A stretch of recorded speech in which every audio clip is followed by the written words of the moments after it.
Olá, quando ser um Silva era sinônimo de ser um brasileiro qualquer, mais um brasileiro, Luiz Inácio resolveu empreender o que o antropólogo americano Joseph Campbell chama de a jornada do herói.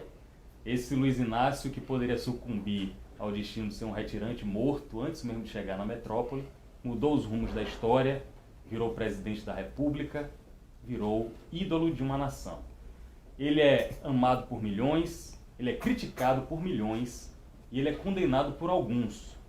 Mas ele tem, entre os brasileiros, a maior honraria que um compatriota pode ter, que é ser chamado sem a necessidade de nome e sobrenome. Eu estou falando de Lula, o nosso convidado de hoje do programa Linha de Frente, que eu fico muito orgulhoso de poder conversar com o senhor depois de tanto tempo. Para mim é uma satisfação, seja bem-vindo de novo à Bahia, é um prazer ouvir o senhor aqui. A satisfação é minha, Pablo, e para mim é um prazer imenso vir à Bahia. Eu digo sempre que eu posso que eu acho que em outra encarnação eu nasci na Bahia, porque a minha relação com o povo baiano é muito forte. Eu aqui recebo muito mais carinho do que dou. O povo é muito compreensível, muito extraordinário. E eu tive a sorte de ter uma relação extraordinária sindical com meu querido companheiro, que eu chamo de Galego, que foi companheiro dirigente sindical. E eu estava contando uma história hoje aqui para alguns companheiros. Dia 15 de julho de 1978, eu estava nesse hotel, quando eu recebi a notícia que nasceu meu filho Sandro. Eu lembro que eu desci ao bar e fui tomar um conhaque, acho que naquele tempo era conhaque Dré, porque era 9 horas da manhã. Mais do que justo, né? Mas no dia anterior eu estava num debate aqui, coordenado pelo Sindicato dos Petroquímicos, portanto o Wagner, Jacob Ittar, e quem estava aqui participando do debate comigo era nada menos do que Fernando Henrique Cardoso e Almina Afonso, ex-ministro do Trabalho. Todos juntos. E foi aqui que surgiu a ideia de criar o Partido dos Trabalhadores. Foi a partir desse encontro que eu disse numa entrevista que estava chegando a hora dos trabalhadores criarem o seu próprio partido. A partir daí voltei para São Paulo, começamos a discutir com outros companheiros. Então vai dizer que o conceito do PT nasce na Bahia? Nasceu aqui no Hotel da Bahia, dia 15 de julho de 1978. Aqui, na minha cabeça, surgiu a ideia de criar o Partido dos Trabalhadores. O senhor falou de Jacques Wagner, que inclusive nos honra com a presença aqui, daqui a pouco ele vai sentar rapidamente. Muita gente disse que o senhor é o principal responsável pela eleição de Jacques Wagner a governo e, consequentemente, pelo que se chama o fim do carlismo. O senhor assume a autoria de ter acabado com o carlismo dentro da casa do adversário? Não assumo, porque acabar com o carlismo aqui e ganhar 2 eleições no primeiro turno, como ganhou, é obra dele. É obra desse filho de judeu, sabe, nascido no Rio de Janeiro, que virou baiano. É uma coisa inédita. Normalmente o baiano vira carioca, porque vai para lá. Mas ele fez o caminho inverso. E posso te dizer que o Wagner é um gênio político. O Wagner é uma figura simples.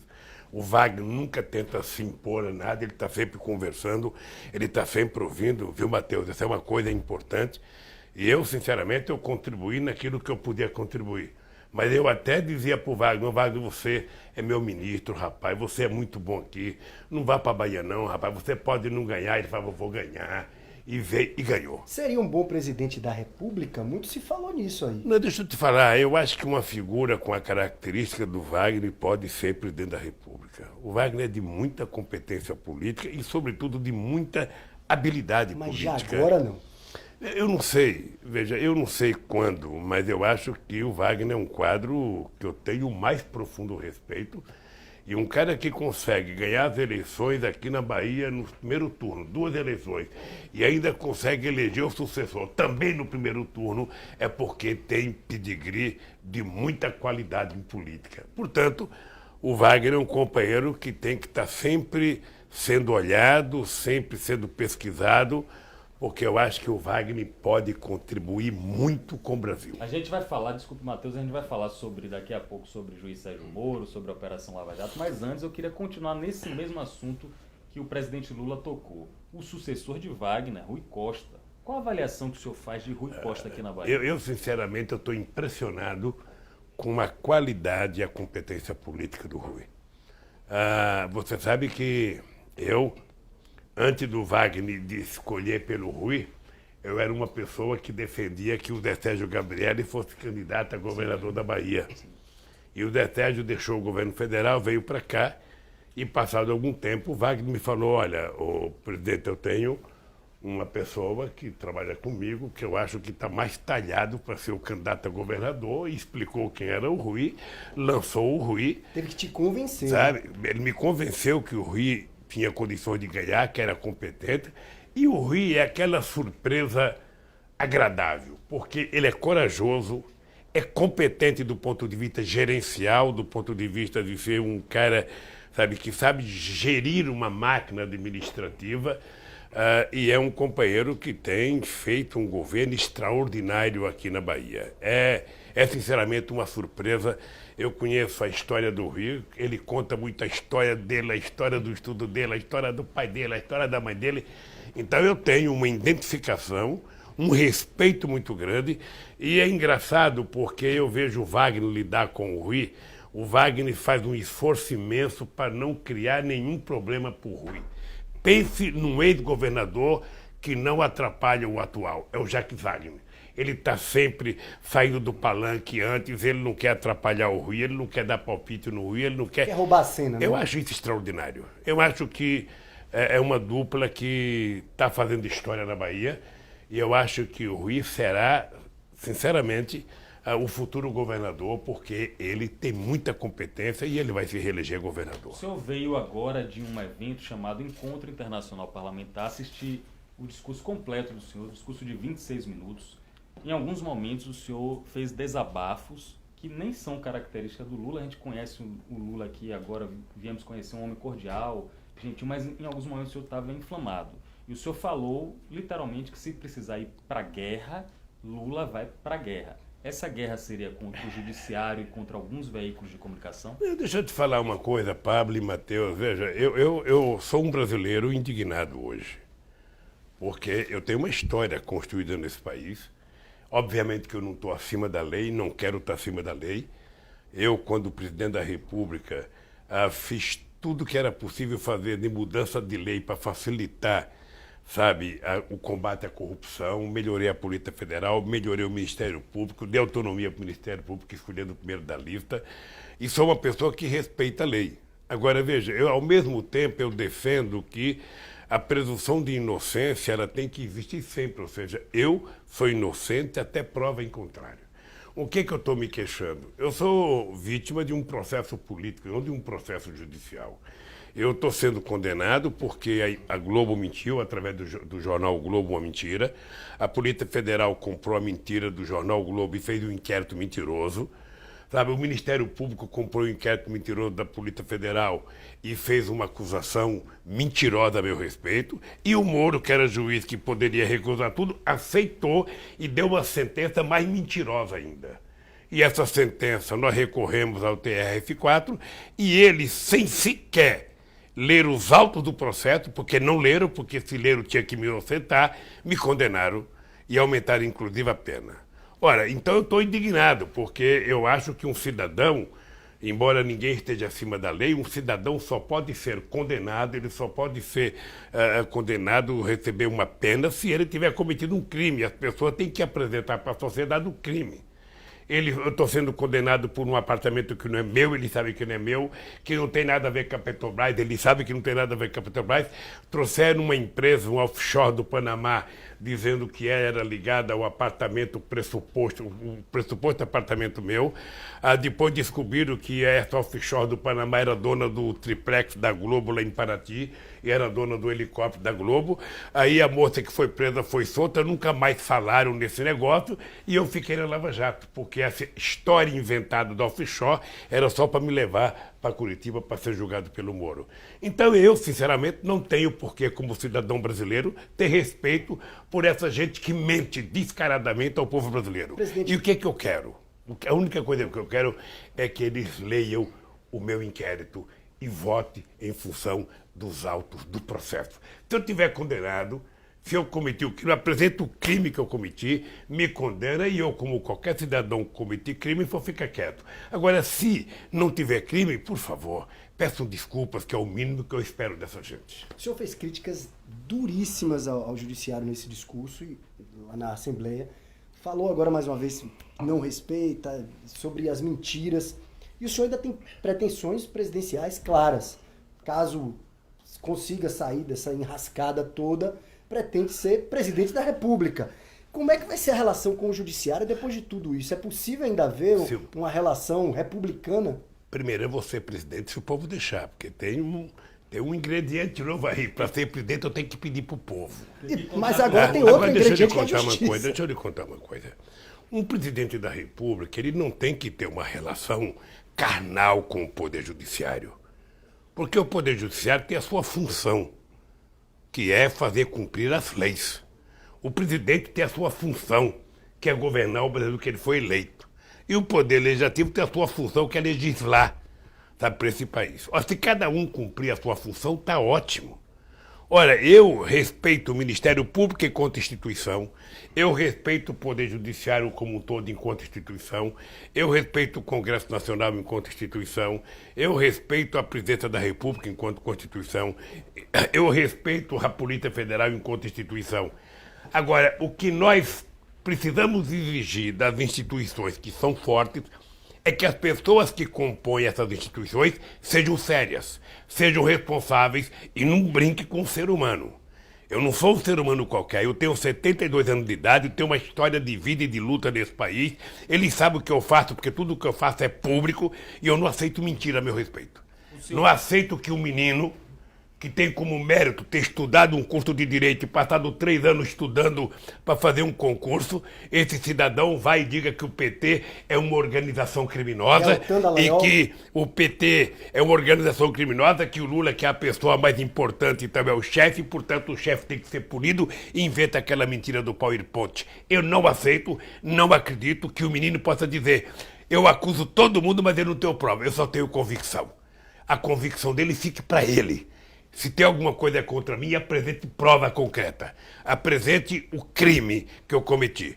Porque, na minha opinião, um menino como esse deveria ser exonerado a bem do serviço público brasileiro. O senhor falou da relação republicana entre executivo e judiciário. Recentemente eu vi uma fotografia bastante inusitada do presidente Michel Temer com a presidente Carmen Lúcia. Sendo que, se tivesse a situação normal no país, era totalmente aceitável. Mas o presidente Michel Temer é investigado. O que é que o senhor achou daquela fotografia nesse contexto atual? Olha, deixa eu te falar, eu tenho várias fotografias com o presidente da Suprema Corte, sabe? Eu já me reuni, já jantei, já quando eu era presidente da República. Eu acho que é normal se nós estivéssemos numa situação de normalidade.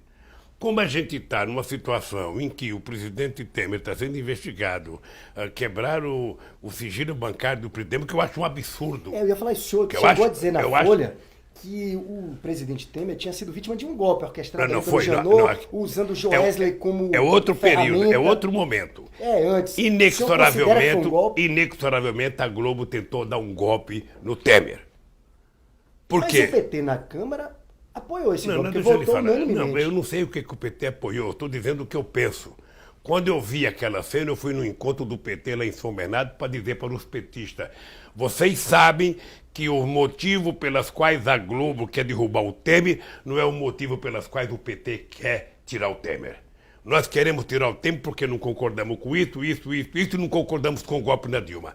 A Globo quer tirar o Temer para colocar o atual presidente da Câmara e para que o presidente da Câmara mantivesse o Janot mais 2 anos no mandato. Era isso que queriam fazer. Sabe? Então, isso não é a mesma coisa do Temer se reunir com a Carmen Lúcia. Ou seja, se nós estivéssemos num momento normal, poderia tranquilamente o presidente chamar a presidenta da Suprema Corte na sua sala, no Palácio do Planalto, e conversar. Ou ele ir no próprio Supremo Tribunal Federal conversar. O que não pode é fazer uma espécie de reunião clandestina, em que vai num carro disfarçado para conversar com a presidenta. 2 instituições, quando se encontram, tem que ser um encontro público. Tem que estar na agenda. O povo tem que saber e tem que estar na agenda.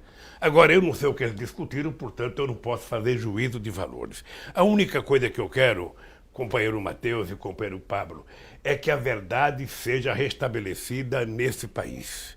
A Polícia Federal tem o direito de me investigar, o Ministério Público tem o direito de me acusar, agora arrume provas. A hora que levantar uma prova concreta, me desmoralize diante da opinião pública. Eles dizem que o apartamento é meu, apresenta um documento e me desmoraliza. Eu sei que eu sou a pessoa, sabe, que posso ganhar as eleições, eu sei o tanto que o povo gosta de mim. Eles podem me desmoralizar mostrando uma coisa concreta. O que eu não aceito é mentira a meu respeito. Eu já não tenho mais idade para suportar meninos mentindo a meu respeito. Então, procurem prova, me acusem, sabe, e me destruam politicamente. Porque se não fizerem, meu filho, eu vou contar uma coisa. Eu vou voltar a ser presidente da República para recuperar o direito do povo brasileiro ser feliz. Para recuperar o direito dele ter trabalho, ter salário, para ele ter educação, para ele poder comer carne todo dia, se ele gostar, para ele poder comer coxa de frango, peito de frango e não pescoço e nem pé, para ele poder comer filé e não apenas contra filé ou alcatra ou carne de terceira, sabe? Para ele poder ganhar aumento de salário todo ano, para ele poder passear de avião com a sua família. Isso ele sabe que eu sei fazer. E eu vou voltar a fazer, porque esse país vai voltar a crescer, esse país vai voltar a ter crédito, esse país vai voltar a produzir, a dívida pública vai cair, o PIB vai subir e o povo brasileiro vai voltar a sorrir e vai voltar a ter sua autoestima muito alta, porque é isso que o Brasil precisa. Presidente, eu comecei aqui o programa citando que o senhor é um dos brasileiros, talvez o brasileiro mais conhecido no mundo, ao lado de Pelé, ao lado de Paulo Coelho. É inegável que o senhor é uma figura pública internacional.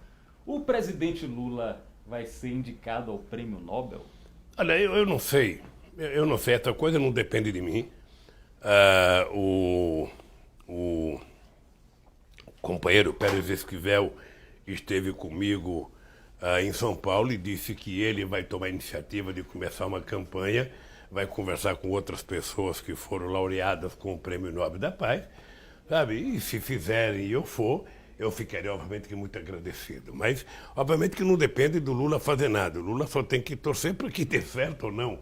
Mas a minha preocupação agora, o Pablo e o Matheus, é com o Brasil. Eu não me conformo.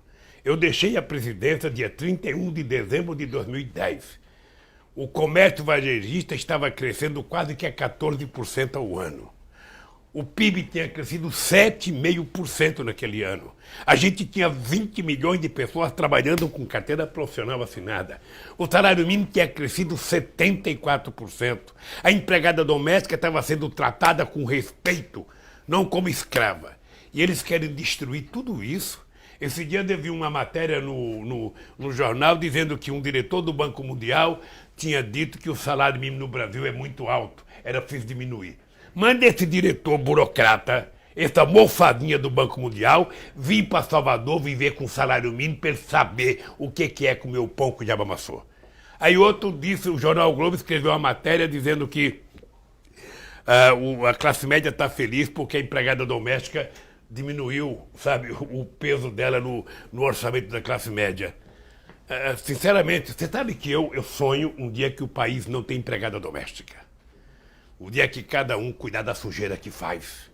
O dia que cada um cuidar dos seus filhos, o dia que cada um limpar a sua casa e não precisar de empregada doméstica. A pessoa pode trabalhar no escritório, numa fábrica, ser pequeno comerciante, ser microempreendedor e ninguém fazer o papel de serviçal para ganhar um salário mínimo e ser achincalhado como muitas vezes as empregadas domésticas são nesse país. Então, essa gente que não quer que o povo cresça, que não quer que o povo melhore de vida, que acha que o povo não pode comer bem, não pode vestir bem, não pode ganhar bem, não pode viajar de avião, não pode ter carro, não pode ir numa praça, não pode ir no restaurante, não pode ir no teatro. Pelo amor de Deus, que país que a gente quer criar? O país que eu quero criar é outro. Eu trabalhei desde os 13 anos de idade. Eu fui tintureiro, fui alfaiate, fui engraxato, fui torneiro mecânico e toda a minha vida eu trabalhei com o sonho de viver bem. Eu quero viver bem, eu quero comer bem, eu quero morar bem, eu quero cuidar do meu filho bem, eu quero que ele esteja de escola, eu quero universidade para o meu filho. É para isso que a gente precisa governar o país. É para fazer as pessoas mais humildes, que não tiveram oportunidade na vida de ter ascensão, de viver melhor, de poder estudar melhor, de poder melhorar a sua vida. Então, meu caro, eu sou um homem sem rancor. Eu às vezes falo bravo, mas eu não tenho mágoa, não. Não me peça um ódio que eu não tenho ódio. Paz e amor Eu apenas fico indignado com injustiça. Eu fico indignado com justiça. Eu conto para todo mundo saber, sabe? Eu já morei em casa que entrou 1,5 metro de água dentro da minha casa. Eu já acordei meia-noite com água batendo no colchão, rato subindo no colchão, barata subindo no colchão, fezes boiando no meu quarto. Já levantei para tirar minha mãe, já levantei para levantar a geladeira. Pegava uma câmara de caminhão, amarrava na barriga para tentar salvar gente em outras casas que estavam entrando mais água que a minha. Já fiquei desempregado 1 ano e meio. Já comi marmita pura com ovo gelado do dia seguinte. O ovo parecia um papel branco de tão feio que estava o ovo. Já comi marmita sem mistura. Já tive dia que não tinha o que comer em casa. E nada disso me fez ficar com ódio. A única coisa que isso criou em mim foi um senso de justiça muito grande. Eu acho que todo mundo tem o direito de viver bem. Todo mundo tem o direito de ter oportunidade. Então é por isso que eu tenho orgulho de passar para a história como o único presidente que não tem diploma universitário e o presidente que mais colocou jovens na universidade desse país, o presidente que mais fez universidade, o presidente que mais fez escolas técnicas desse país. E por que eu fiz isso? Porque eu quero que os filhos dos trabalhadores tenham aquilo que eu não pude ter. Não é correto e não é justo. O Brasil é o principal país da América do Sul e a República Dominicana teve a primeira universidade dela em 1538. O Peru teve a sua primeira em 1550. A Bolívia teve em 1664. A Colômbia em 1662. Em 1918, a Argentina já tinha a sua primeira reforma universitária. E nós só viemos ter a nossa primeira universidade em 1920. Então, meu caro, eu sou obrigado a dizer que a elite brasileira foi perversa a vida inteira. Ela nunca se importou com o povo mais humilde, nunca se importou com o povo trabalhador, nunca se importou com aqueles do andar de baixo, só se importava com aqueles da Casa Grande. E eu quero acabar com essa tal de Casa Grande e quero que o povo pobre viva bem. Viva bem. O nosso José Crispiniano, nosso Ricardo Stucker, esses craques competentes estão apontando aqui que falta só uma pergunta. E eu não posso deixar essa uma pergunta que está faltando sem mencionar esse fato. Marielle Franco, 4ª vereadora mais votada do Rio de Janeiro, assassinada ainda de forma misteriosa, a gente pode dizer assim, com um motorista dela, um crime que chocou todo o Brasil, toda a opinião pública. Isso é político. Ela é política, ela era política do PSOL. Isso torna um clima de beligerância ainda mais grave do que o que a gente está vivendo. Eu queria que o senhor comentasse sobre ela e o futuro, a partir de cenas e situações como essa. A gente está dividindo o Brasil. Apesar do Stucker e do Crispiniano, o Matheus tem o direito de fazer mais uma pergunta. Eu ia pedir isso. Você vai fazer mais uma pergunta. Muito obrigado, também. presidente. Tá? Eu aqui sou solidário com todo mundo. Deixa eu te Ele falar. viu que eu tava já triste. Eu tive a oportunidade de falar por telefone agora com a irmã da Marielle e estava no Viva Voz, a mãe dela estava ouvindo. Eu até disse que quando eu for ao Rio de Janeiro eu quero visitar as duas. Porque o que aconteceu é uma coisa inaceitável pela sociedade brasileira. Uma moça jovem, uma moça que cumpria com seu mandato, uma moça que defendia os direitos humanos, uma moça que estava cobrando, sabe, segurança para o povo carioca, e de repente essa moça, na verdade, ela foi chacinada, ou seja, na verdade é um crime, sabe, que eu não sei se a polícia está envolvida, eu também não quero fazer culpabilidade de ninguém sem prova, mas 9 tiros não é uma coisa de amador, não.